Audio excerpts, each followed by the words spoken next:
Neben der Queen und den Beatles gehört er definitiv zu den bekanntesten Briten der Welt. Mr. Bean alias Rowan Atkinson. Ja, und zu seinen weiteren populären Figuren zählt auch definitiv Johnny English. Jetzt gibt es den zweiten Kinofilm. Seit vorgestern läuft er auch in unseren Kinos. Und ich bin sehr glücklich, dass er heute Abend hier bei uns ist. Rowan Atkinson, it's a pleasure. Welcome here at Wetten, dass. Well, thank you very much. It's nice to be here. Within the last 2 weeks, you spent many time in Germany to promote your new movie. It's called Johnny English Reborn. It's a second adventure of the secret agent Johnny English. So please explain us a little bit about the movie. It's a sequel to a movie that we made 8 years ago called Johnny English, which is why this one's called Johnny English Reborn. And our story starts with Johnny English having been fired from the British Secret Service 5 years before the start of our story. We don't know why he was fired, but we find out as the movie progresses. And in order to sort of, get back in the saddle, as it were, he decides to retreat to a Tibetan monastery in the Himalayas in order to find himself spiritually and physically and be ready for when he hopes he's going to get the call to come back into British intelligence, which indeed he does. And he gets the call to come back, and the movie is the story of the new mission. Yep. It's a logical thing. Yeah, exactly. And the new mission, in case you want to know, is to stop the assassination of the Chinese Prime Minister in a British-Chinese summit in Switzerland. So that's what it's about. Okay, sounds very funny. Yeah. In my opinion, Johnny English is as stylish as a Rolls Royce. Right. Yeah, Yes. He looks very gentlemanlike. Yes. Even quite attractive. Right. Well, that's sweet of you to say. I can't comment. I think it would be immodest of me to claim anything in that area. To be more mature and more Bond-like in this sequel. Yeah, we wanted the whole film to be more James Bond-like, really. We wanted, we had some more money to spend. Universal Pictures, rather sweetly gave us some more money, so it's a bigger movie, it's more international, there's more action in it, and we just wanted it to be a more believable, proper spy story. And we wanted Johnny English in many ways to be more of a proper spy. I mean, we know he's a comedy spy. It's definitely a comedy movie, I hasten to add. But at the same time, we always felt that the jokes of Johnny English work best if he's in a proper mission that's real and serious and important. And that's what we've tried to give him more of. I just think it's a more believable plot in this new movie compared to the first one. Okay, James Bond had a German BMW in few movies, Yes. But Johnny English relies on British cars. Yeah? He drove an Aston Martin DB7 in the first one, and now he has a Rolls-Royce Phantom Coupe, very beautiful. What do you, Johnny, you can say so, like about the cars? I was very keen to have a Rolls-Royce in our new movie because I felt as though the Aston Martin thing has been done quite a lot. We used it in the first Johnny English movie, and it's always in James Bond, as you may know, Aston Martins, and they're very good cars. I don't want to disparage them or criticise them, but I felt that we needed something different, and because I had driven a Rolls-Royce Phantom on several occasions, and there's something about it that I thought was really, really good and really interesting, and it's sort of glamorous and it's British, and that's what we use in our new movie. And rather sweetly, Rolls-Royce got out of storage a very extraordinary engine, of which there's only one. Certainly only one working, which is a 9-litre V16 engine, which they kindly put, a 16-cylinder engine, which is one of a ludicrous size and specification, which they kindly put in our Rolls-Royce Phantom Coupe for Johnny English. So only the Johnny English Phantom has this very special engine. I see you have a knowledge about cars. Absolutely. Well, you were talking about cars extremely accurately and with great authority. So I thought, well, I'll just carry on the strain. I'll just carry on in that vein. There are some rumors, and they say you would never drive a Porsche. Yeah, I wrote that years and years ago. I've sort of come to regret it as a statement of policy, because actually I admire a Porsche a great deal, and I love Porsches, and whenever I drive one, I think this is a fantastic car. But there's just something about the image of them which doesn't quite fit with me. I haven't yet come to terms with the image, whatever image is projected by the ownership of a Porsche. I can say we have those also in Germany, that they say something about a Porsche, so it's nothing that only you say. Okay.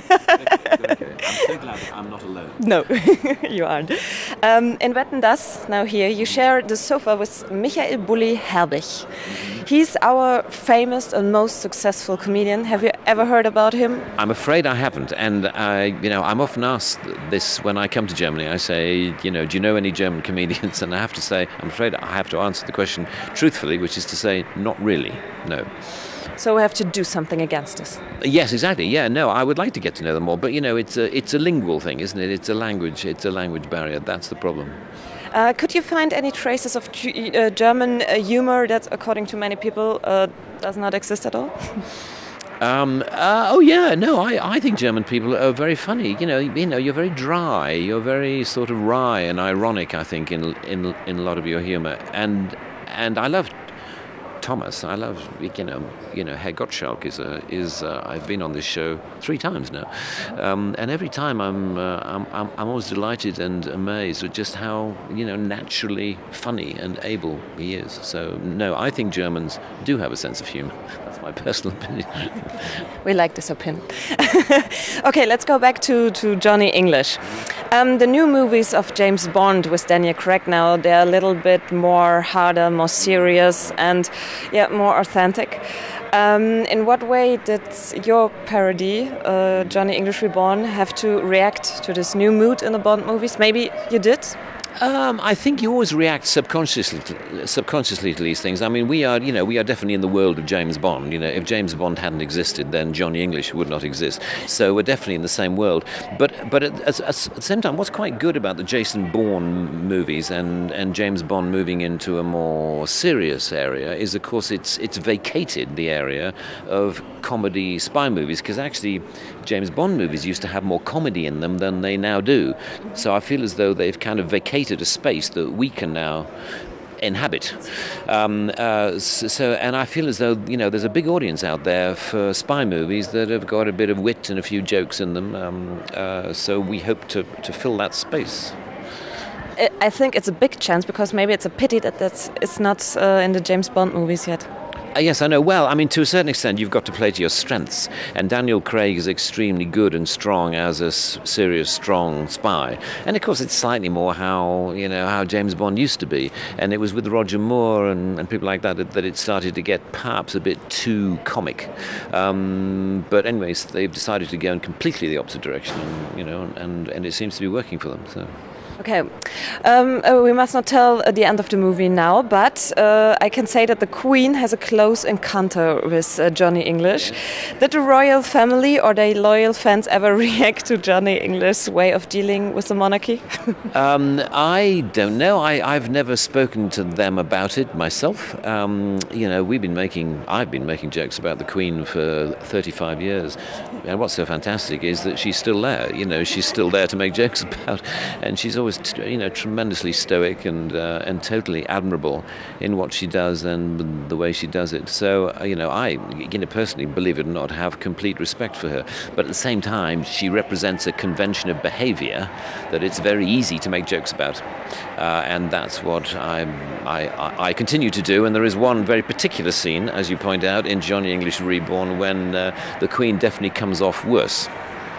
We will see it. Everybody has to. Something, you have been invited at the wedding of Prince Charles and Camilla. This is an honor. And you have been at the biggest wedding this year. Prince William got married with his Kate Middleton. Can you please explain the monarchy-less Germans? Why is it good to have a royal family? It's very difficult to talk about it. I like it very much. It seems to a lot of outsiders as a load of nonsense, but to me it works. The idea of a family and heredity, forming a continuum at the top of your national life. It seems to work. I can't explain why it works. I can't explain my liking of it or my belief in it. It just seems to work for me. That's all. Let's return to Johnny English. There's a German word. It's called Schadenfreude. You have it also in England. It's, I think, malicious joy. This is the translation, something like this. Why do we enjoy so much to see other people fail? Well, they say that's the essence of comedy. That comedy is about suffering. We like to see people suffering, and laughter in many ways is us sort of congratulating ourselves that we are not suffering as the victim is suffering. I mean, one would always hope, for the victim to be notional, rather, fictional, if you like, rather than factual. I don't think it's particularly funny if people really get hurt, but if you, although sometimes it can be, sadly, to see someone trip over can be immediately funny, even if it happens in real life. So I think it makes us feel better, I think, in ourselves to see people make mistakes and to suffer for them. When you said it, you were shooting also in China. How many Chinese people did recognize you as Mr. Bean? Quite a lot, yeah. Mr. Bean is quite well known in China. Well, in fact, there aren't many countries in the world where he's not well known. But he's well known in China, he's well known in Russia, he's well known in all sorts of places. And in Hong Kong, I was as recognized as I normally am, I suppose, whether it's in Germany, Germany and Hong Kong, about the same, I would say. Did you invent Mr. Bean as an international comedy export from the very beginning?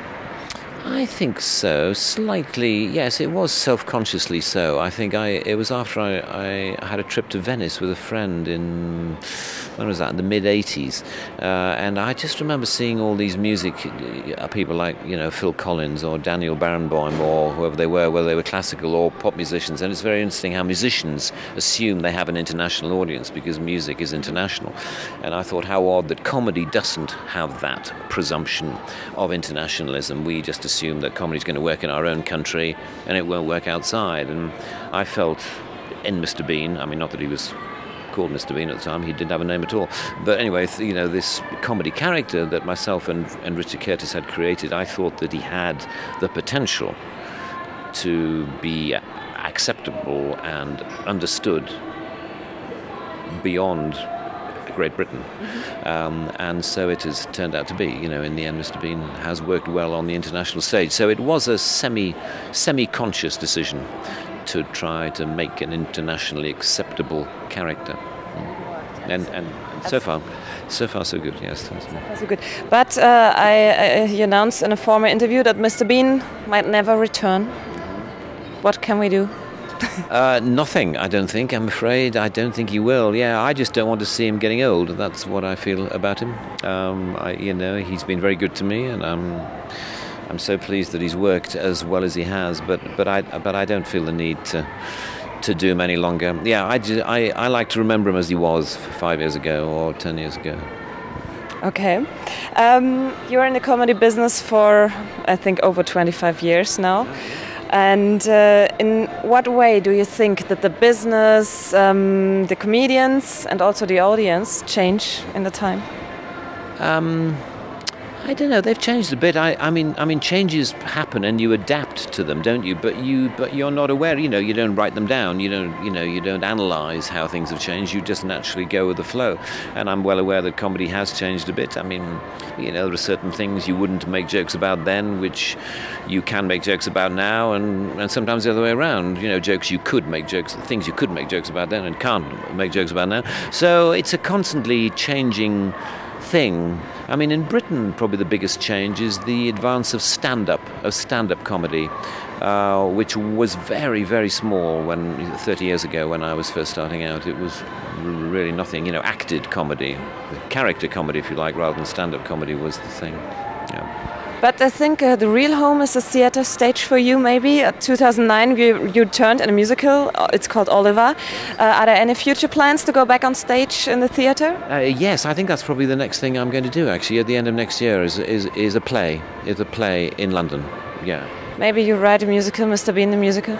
Mr. Bean the musical? No, Mr. Bean has retired, I'm afraid. I don't think he's going to come back, even though you must never say never, but at the moment I'm saying he won't. I say thank you very much. All the best for you and Johnny English. Thank you very much, and thank you for your time. Thank you. Have a good time.